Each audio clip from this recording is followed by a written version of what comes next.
week here on VCTV for you. This is the transition. What does that mean? Well, we're coming out of Q3 and into Q4. So we're fast forwarding even faster towards that sprint to the end of the year. This is the last 3 months, almost, just a few more days. This is the last 3 months of the end of the year.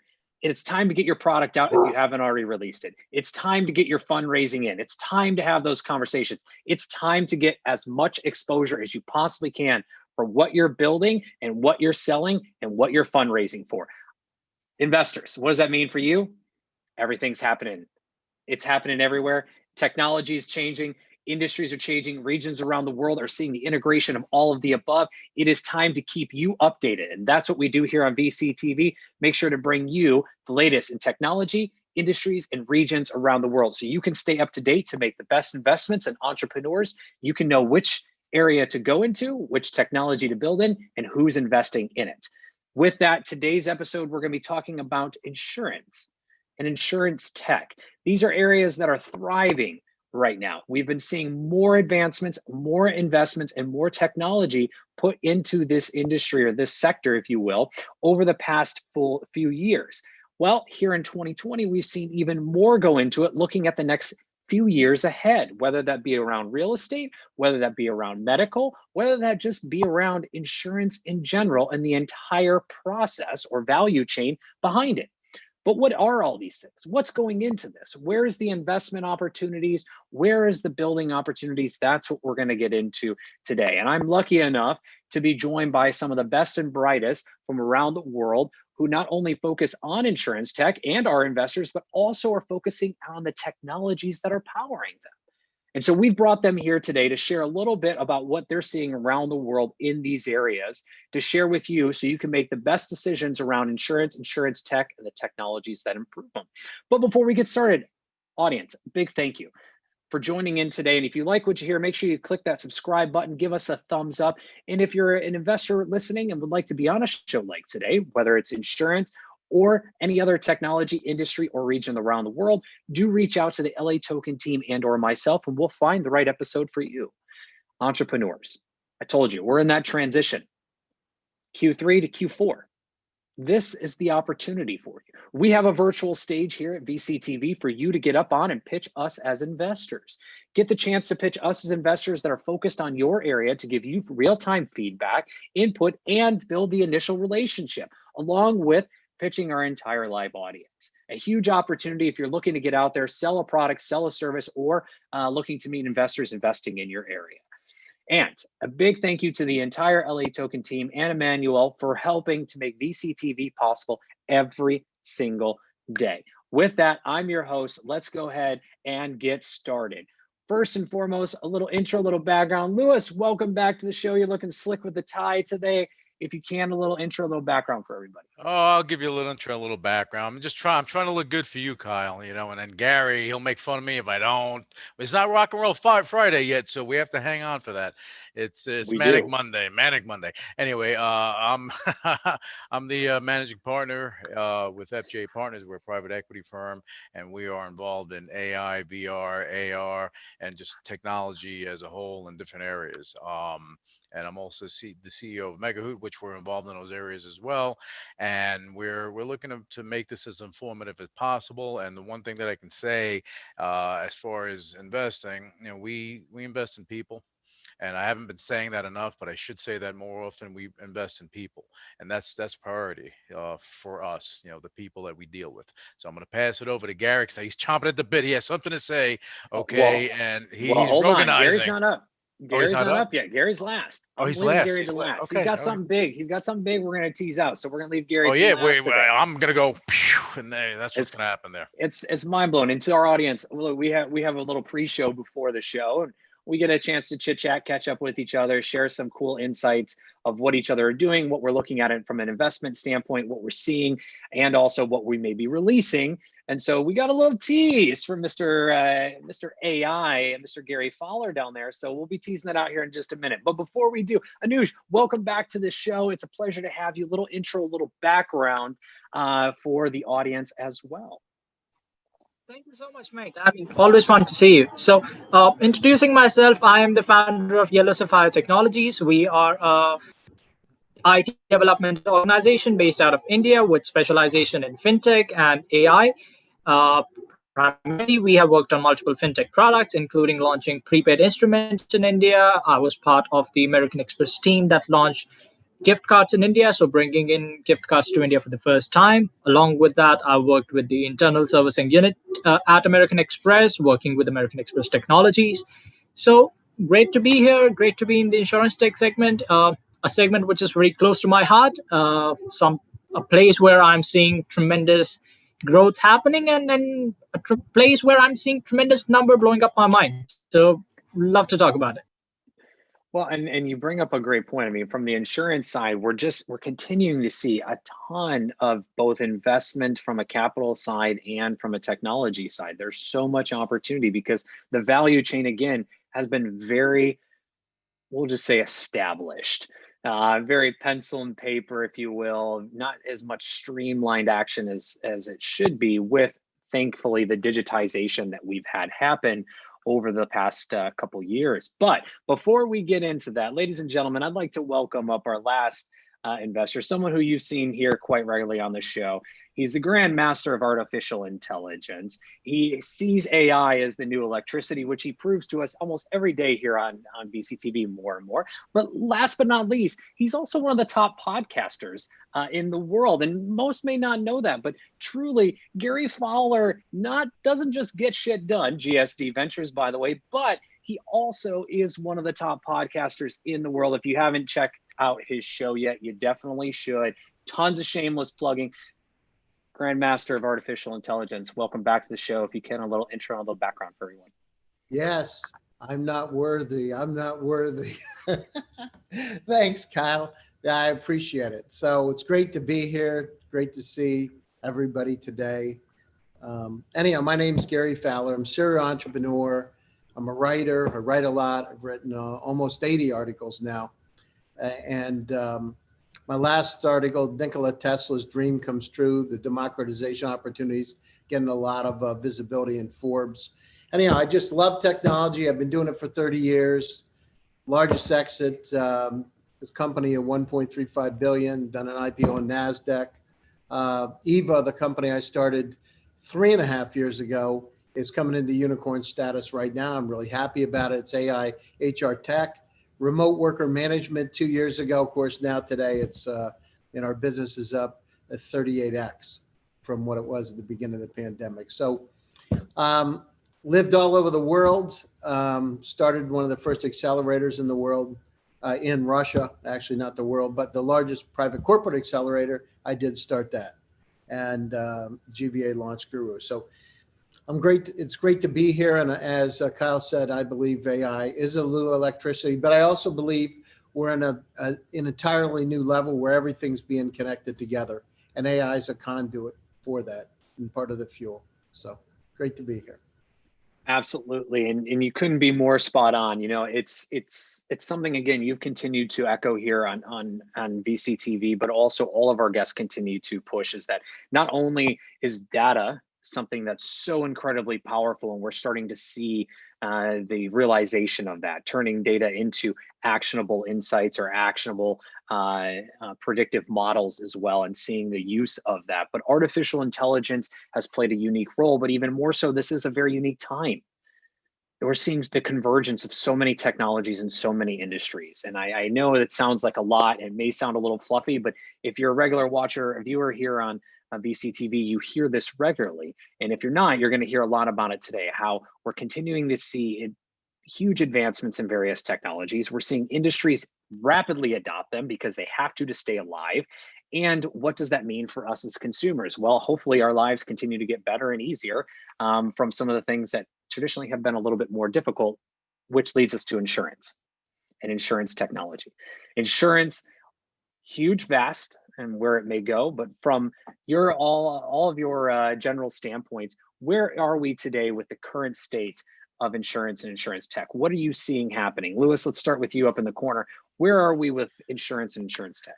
Well, I think insurance technology is getting more and more advanced. They have, predictive analytics that are there to mitigate the risk for the insurance companies and also get the right pricing for the customer. They're doing all this stuff and they're utilizing AI, machine learning. You have a lot of things that are involved there. They're even utilizing social media to go and gauge all this stuff. You wouldn't think that, but the communication aspect is there.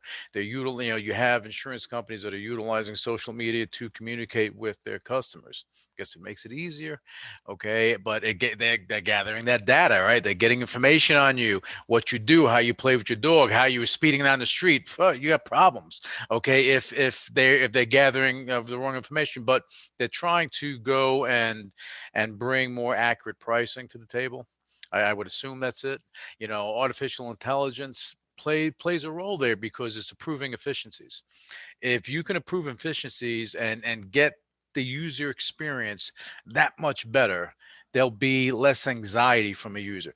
When you have an insurance policy and you have to call in for a claim, the harder it is, you get stressed out. You don't want to deal with them. So the easier they make it, from Flow to Doug and Limu Emu to all the marketing techniques and State Farm and Farmers Insurance, all these marketing techniques, they're bringing products to the table. Telematics, they're bringing you things to put in your car so they can gauge, how fast you're going, how slow you're going, your patterns, everything else. They're taking all of this and they're going and they're creating packages, individualized packages for you. The insurance industry has gotten a bad rap for a long time. And it's going to continue to have a bad rap for a longer time. But they're from the utilization of drones and things like that, they're trying to make things easier. And I know machine learning and AI will play a big role in this and mitigating those risks. Hopefully we get lower insurance policies. We don't know. Gary will know more about that than I would, but the state of it, and as far as technology is concerned, the companies, the entrepreneurs, the growth companies, the startups that are involved in these areas with predictive analytics and AI and machine learning towards this, those are the ones that are going to fly. When you bring up some very good points that I want to dive into here in just a moment. So you talk about claims, you talk about data being used for that entire value chain, because one of the things that we've heard in the insurance that a lot of consumers have had questions with, and this is insurance holistically, just before we dive into any industries, is, well, if you're collecting data, where does that data go and how does that affect my insurance positively, but more importantly, negatively?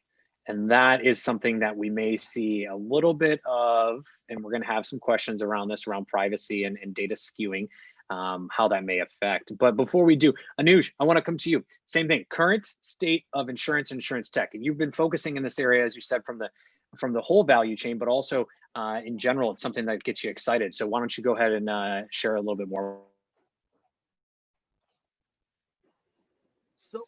I'm going to echo some of Lewis's point here. Insurance is one industry which has always had a bad rep. It's going to continue to have bad rep. And it's even worse when you consider countries like India, China, Southeast Asia.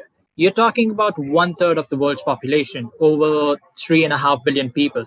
And yet when it comes to going ahead and checking how many people are insured, you're barely going to enter double digits number. Talking about India, you will have somewhere around 60% of vehicles that are insured. And that's a really low number compared to the rest of the world. Talk about health insurance.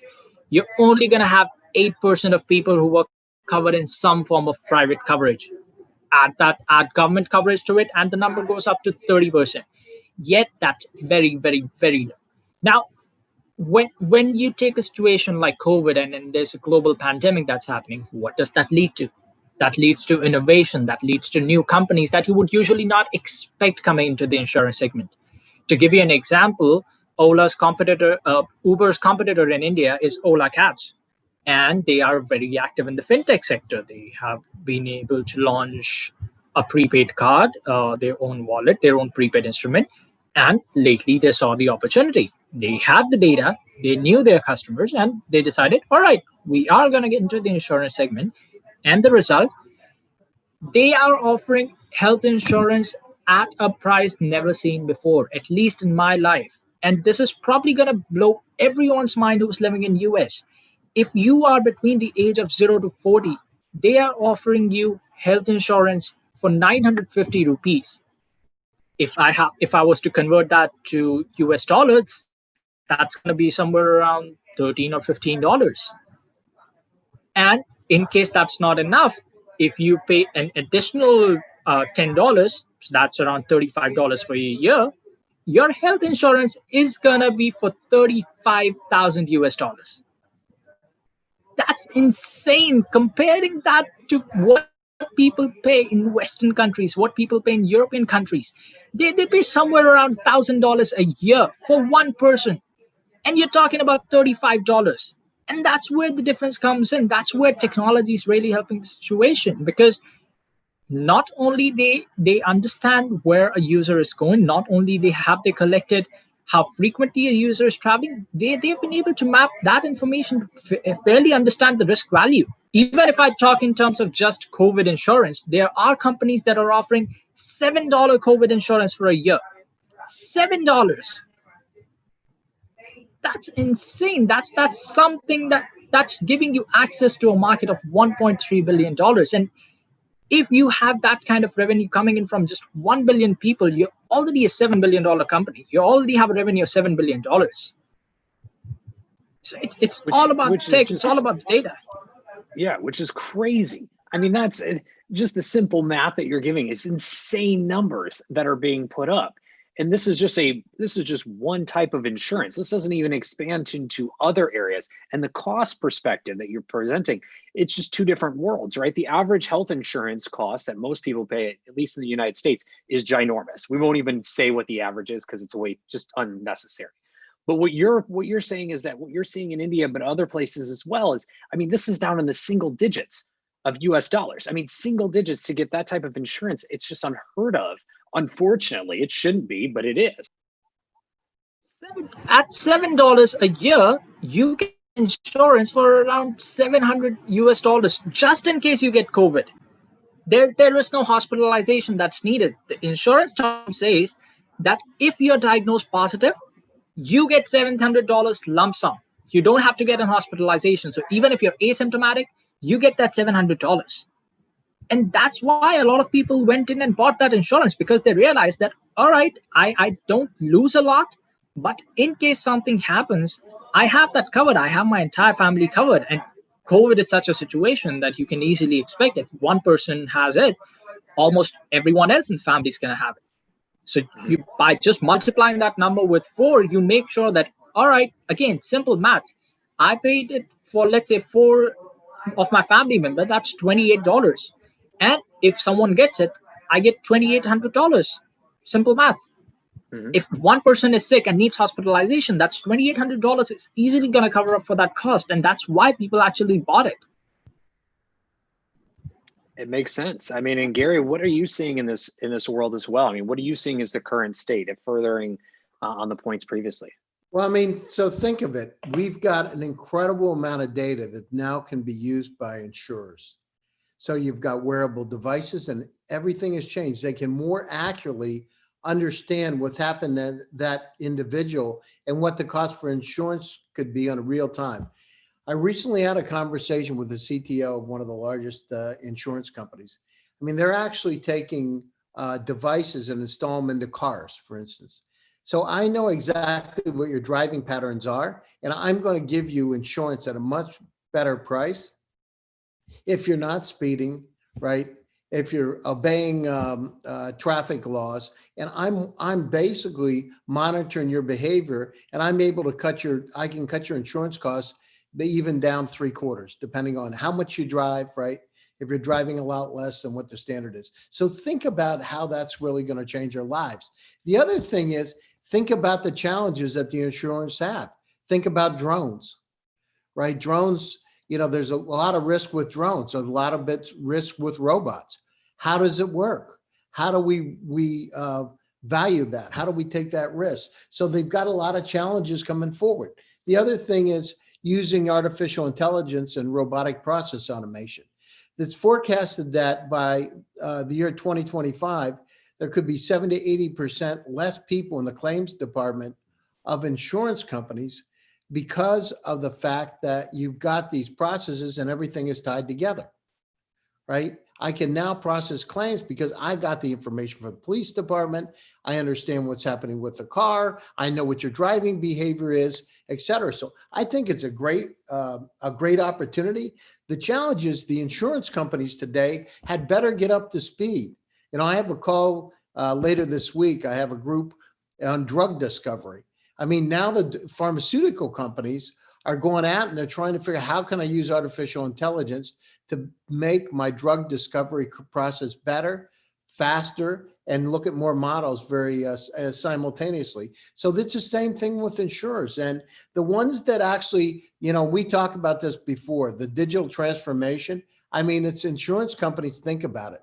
All the data they know. And as Lewis said, the prediction of what's going to happen with you, right? You're overweight or your cholesterol's up or something's up and it's all tied in. How can I reward you for actually having better behavior? So that's a good point, because the reward side is the encouragement, right? Now there's a big negative, or there's a negative feeling that goes around with this. And so my question first off is, where can this go wrong, right? So if you know my driving habits, and that helps with my auto insurance, great. But does that have another correlating effect to, say, my health insurance because I'm driving in a certain area, or for instance, the air quality might not be good? Where's the negative flip flop? How do you balance that so that it's the data that's being collected stays in its lane, or that it's positively correlated? Well, I mean, it's gonna come, right? You're gonna have a wearable device. Your stress level goes up. They're going to be able to tell what's happening with you in that particular exact situation. So if you've got, you know, and that insurance is tied into a state farm, imagine it. I mean, the good news is it actually it's like biofeedback in a way. So you now have the feedback to know what you should be doing better. Well, imagine if it prompts you and says, hey, listen, calm down. Everything is okay, right? You know, and it was reflected by giving you some type of a bonus or reducing your insurance or something. Positive encouragement. I think it's a great thing, because part of the reason that we have the bad behavior is because we don't know what bad is. Well, there's no positive or negative effect to your point, right? It's just you've got driver's insurance or auto insurance, pardon me, and the only time you see a negative is if you get stopped, right? You get a ticket. You have an accident, something negative, which has a bigger negative correlation. But if you're driving well every single day, very few auto insurances here in the US at least will continue to benefit you. So I think you're right. But Lewis, I saw you shaking your head as I asked that question, right? The negative correlation. So what are your thoughts? I think the data is just going to cross over. There's not going to be everyone stay in their lane. When does anyone stay in their lane? That data is going to go and it's going to cross over. You're going to have doop, doop, doop, doop. So basically on the insurance end, it's going to cross over from your health to your vehicle, to your boat, to your this, to your that. And all this data is going to be brought up. You look at Apple, you look at what they have. They have their wearable devices, tracks your heart, tracks your breathing, tracks your oxygen level, all little health things that and this is you bringing the health tech into this, but all these things, all this information, maybe not on Apple, but on other devices, you're collecting data. You think for a second that the insurance company is not going to pay for that data? Okay, for them to gauge and individualize situations for you, to go and say, hey, maybe your rate should be lower, maybe your rate should be higher. Of course, they're going to say maybe your rate should be higher. You know, so that crossover and them, you know, them crossing over lanes, it's a given. It's a given. We need data to make things better, but you know, on the insurance end, you know, whether you go for automotive insurance, you know, telematics, that's important. You know, that they gauge it. You have rental companies that have been doing this for years, right? They gauge how fast you're going, so they can say, hey, you know, they can stop. Let's say with certain cars, it'll stop you from going so fast. Okay, so there are things that have been in place for a long time. It's just now the insurance companies are like, okay, I guess we're going to do this now. This is what they're thinking. They have to smarten up if they want to make things better for the customers and for the industry. You're right. I mean, and this is actually, again, positive, but also negative. I mean, with the Apple Watch, this is something that, and also when we had the beginning of COVID and some of the initial tracking applications that were put out there, this was a huge concern, is you're collecting all this data on me. What are you doing with it? Where are you going with it? I mean, wearables are great, and we've talked about this. I've had a long time background in that area, and it's great. But the action of which you create from that data is what matters, right? Those actionable insights. This is what brings in the security and the privacy part of it, and this is what we have to focus on too. So all this stuff goes hand in hand, Kyle. You know, all this stuff goes hand in hand. You know, it's the wild, wild west. So you know, we're gonna have the OK corral at some point. Let's see where we go. Absolutely. And you know, Anuj, I'm not skipping you. I'm going to come to you here in just a moment on this as well. But just a quick point is there is going to be kind of a unique balance to Gary's point around how artificial intelligence plays a role with the data, is looking at, okay, well, you know, you did this, but this happened, right? You had this happen, but you were also very stressed because you were coming out of 7 meetings and, you know, just had 15 Zoom calls back to back. So we'll give you a little bit of a benefit of the doubt here, maybe, hopefully, right? Versus nope, one and done type situation. And what I mean by that is that the data will hopefully play a role as it looks at everything, right? The models will look at everything and how it correlates, not just hit you on one data point, which is, I think, the big fear, right? So go back to the Apple Watch example, and apologies, Apple, but you're the leading wearable right now, so deal with it. But as you wear your Apple Watch or your Fitbit, whatever it may be,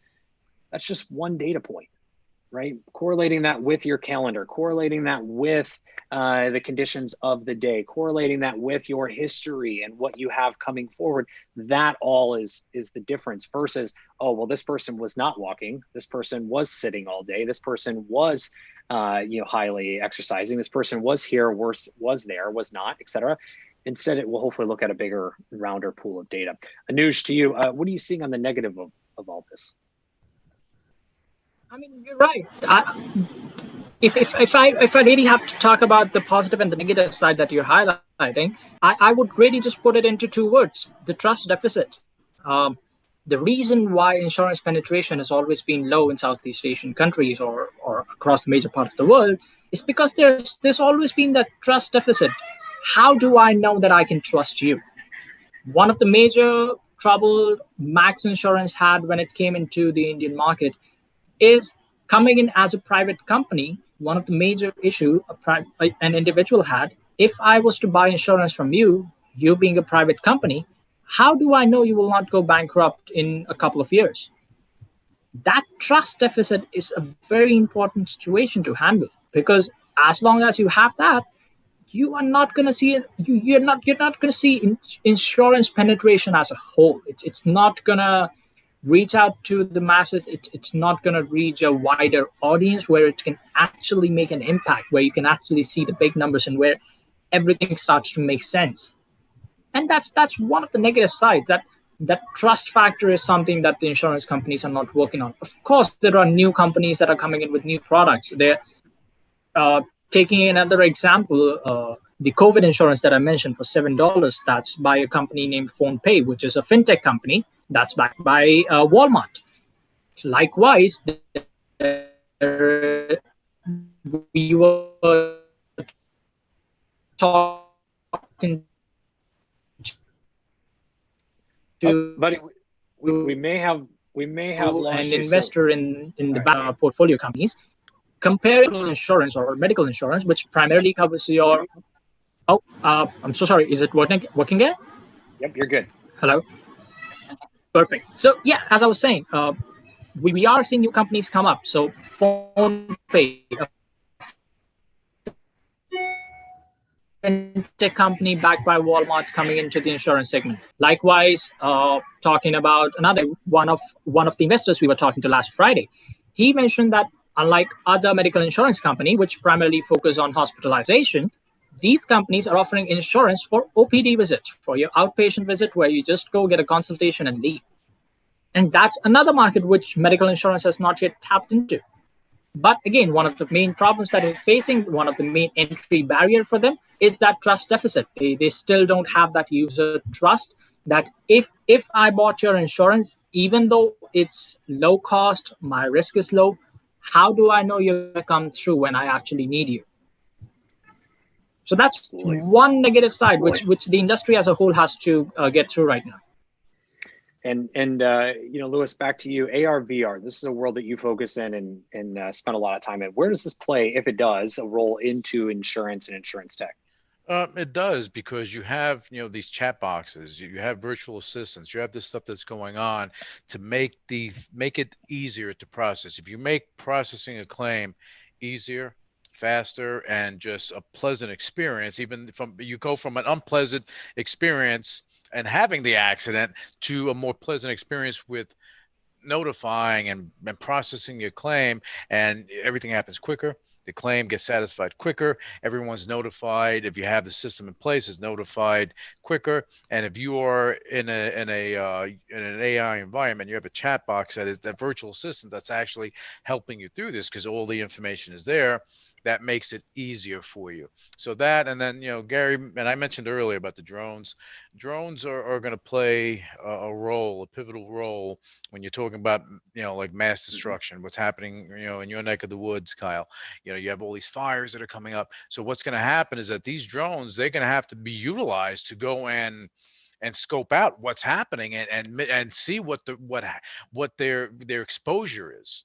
There's no other way to do it unless you go rent or buy an expensive helicopter and do it, one by one. But if you have the drones, they can do it. But then you're bringing something else into the picture where they have to make sure that this is working properly, because, the drones, their action, understandable, but now they're in airspace. So what's going to happen there? A lot of different things come into play, but AI is at the center of all of this, and people don't even realize it. When you go and you take that telematic device, you put in your car, yes, you have artificial intelligence happening, machine learning. They're learning about you. They're learning about your do's, your don'ts, your this, your that's, and they're making it work to their advantage. But hopefully that helps you, like State Farm does it, and you got Flo, she does it, and everyone's doing it, right?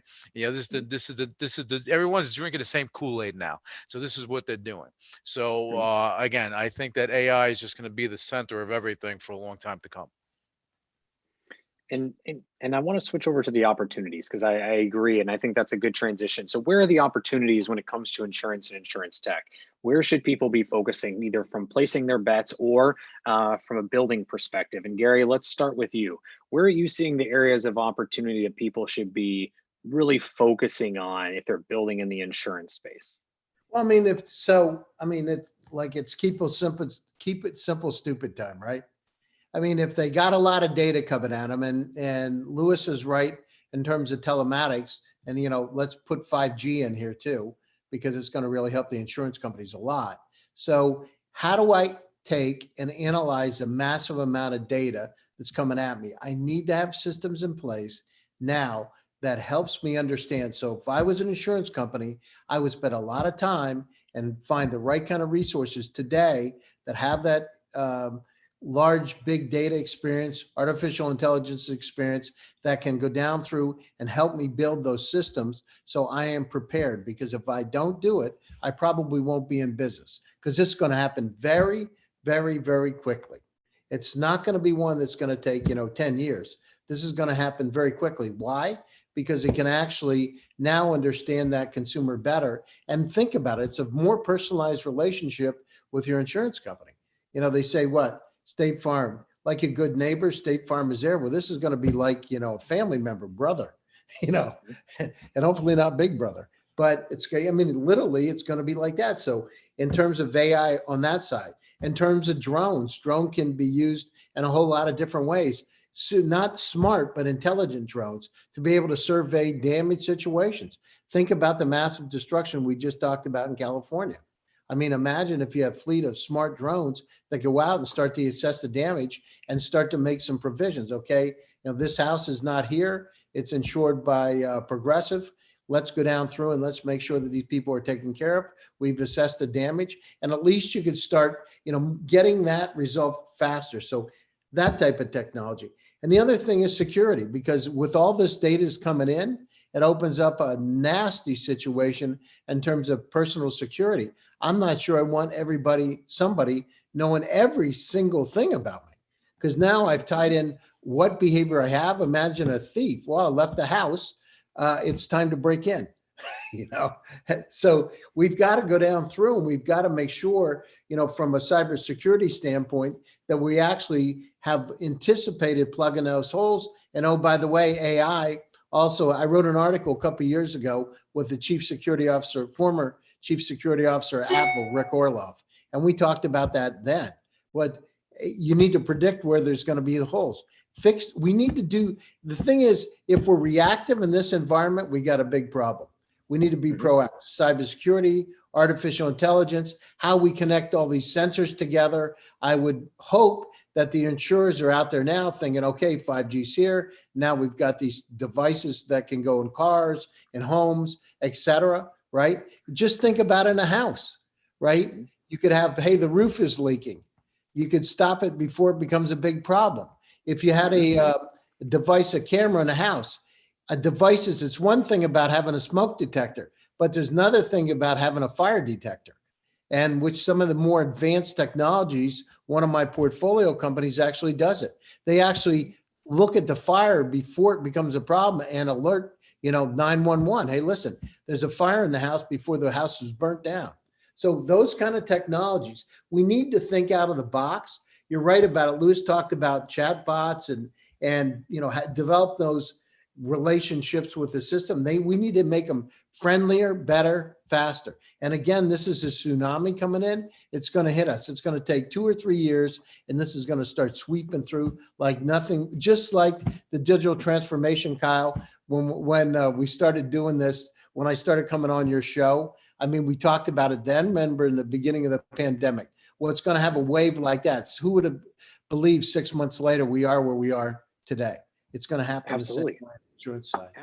I mean, absolutely. And further on the data, I mean, you're talking the opportunities of predictive analytics or predictive maintenance, being able to leverage some of that data and both historically and current to predict certain situations and also how to handle those. We get into the conversation of synthetic data and how to then recreate those models with, you know, synthetic data or kind of exactly manipulated data. Yeah, what you if can I'm build connected models to your car's computer, and I'm 5G connected to your car's computer, and I know your brakes are about to go out, and I'm the insurer, and I send, listen, you know, let me help you set up an appointment. We've got a deal with XYZ shop. Oh, by the way, it's not too far from where you are. You should go in. Think about what that does, right? It changes everything. It changes it changes the game. It changes it all because it predictively puts you, or proactively, pardon me, proactively prompts you to make a decision. If you have the chance to make that decision, you're rewarded. If you choose not to, you take the risk, which changes the dynamic of the insurance game. And Lewis, to you, I saw you had a comment, and then Nuge, we're going to come to you before the lightning round. Yeah, I want to jump on to what Gary was saying. He on point.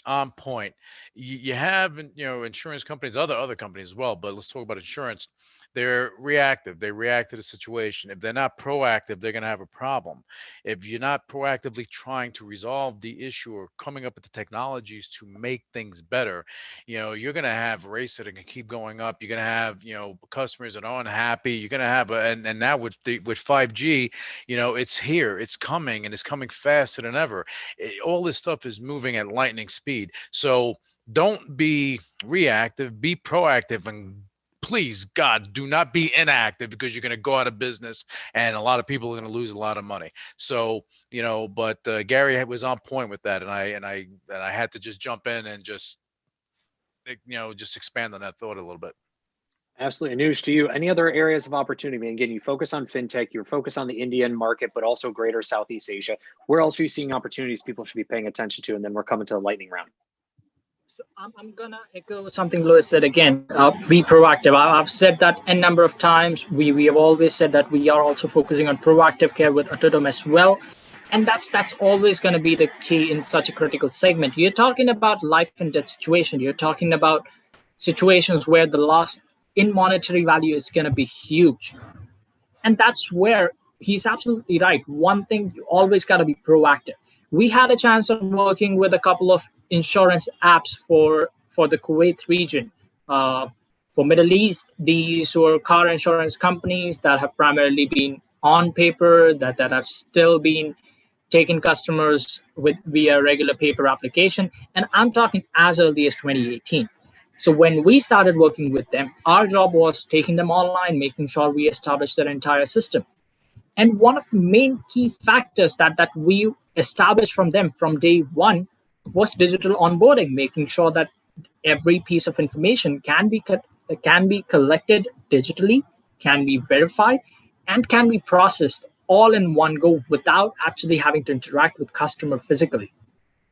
And fast forward 1 year later, the result of that, Kuwait government announces an insurance change, causes a huge turmoil in the market. And that's where for those client of ours, that came in handy. They have we have been in talks with them for the last 2 years, and they have been thankful for us for doing that. Fast forward 8 more months, we are talking about the time of COVID. Now again, people can't go out. So early steps, being proactive, making sure that when you're establishing your system, there is contingencies in place. You are planning not 5 years ahead. You got to plan 10 years ahead. And that only then is when you can actually beat the market. If any of those companies were not planning on digital onboarding, they would have lost a ton of customers during the last 8 months. Absolutely. So like I was saying, closing thoughts, again, be proactive, make sure you are customer centric, you are giving them a good experience, and plan 5 years, 10 years ahead of time. And where can everyone find you online? Since you throw your closing thoughts out there, we'll just come around to the lightning round for everybody. Where can everyone find you online to continue the conversation, especially around Southeast Asia and Asia as a whole? You can look me up on LinkedIn. That's Anuj Chauhan, ANUUJ, Chauhan, CHAUHAN, or you can find me on Twitter with just my first name. You can also check our company, Yellow Sapphire Technologies. That's yellowsapphiretech.com on our website. Drop us an email. Would love to chat. Absolutely. Lewis, to you. Closing thoughts, where can everyone find you online? Closing thoughts. This was a great panel. Insurance technology is going to be important. There's going to be a lot of crossover. There's a lot of opportunity for the entrepreneurs and the smart people that are creating these new environments. Think about what is needed. Don't be reactive to what's going on. Think about what's needed. Be proactive. Think about what's going to happen tomorrow. You want scalability. You want whatever you're making, whatever you're creating to be around for a long time. And when you're connecting with investors, just make sure that you have someone that's going to help you and get their hands dirty with you. People, you can find me on LinkedIn. That's easy enough. You can go to FGA Partners. You can go to megahoot.com, find out more about me and connect. I'm always willing to speak to anyone that needs some guidance. We may not do business or anything together, but I don't have a problem giving a helping hand when I can. Absolutely. And Gary, last but not least, closing thoughts, where can everyone find you online? Yeah, so I mean, this opportunity with this massive amount of data from wearables to all the different data sources, connected cars, electric cars, there's a lot of data, factories that can be used by insurance companies to make it more fair for companies and to help us correct our own behavior. So this is a massive opportunity. AI is the new electricity, as I've said many, many times. And this is the beginning of the 20th century, and we need to move now. Don't be late. As Lewis said, be proactive. Do it now before it's too late, because it's going to hit you like a tsunami. You can reach me, Gary Fowler, at LinkedIn. I'd be happy to talk to you and tune in. I have a couple of shows. I would be happy to have you join my show, Gary's Picks, and GST Presents Silicon Valley AI and Tech. Be happy to have you there. Thank you, Kyle. Wonderful. And all, thank you so much for your time today and your sharing your thoughts and insights from what's happening around the world in insurance and the broader category of insurance tech. And to your audience, thank you so much for tuning in. If you like what you heard, click subscribe, give us a thumbs up. Do reach out if you'd like to be on a show and join our panelists today. Thank you, Gary. We'd love to have you and find the right episode, industry, region, and technology around the world to talk about. Thank you, Lewis. And with that, a big shout out to the LATOKEN team and Emmanuel for making VCTV possible every single day. As you heard it here, insurance and insurance tech is an important category, something that's still evolving and still has plenty of opportunity and something to be focused on. If you're an investor, we've talked a little bit about where the opportunities are to start placing your bets and start paying attention. If you're an entrepreneur, you heard exactly what three investors here are looking at, what they want to talk about, and how they want to connect with you and hear more. So do reach out. Make sure to add context that you met them here on VCTV and follow up with each and every one of them. I'm your host, Kyle Ellicott. We'll be back here after a short break for more VCTV.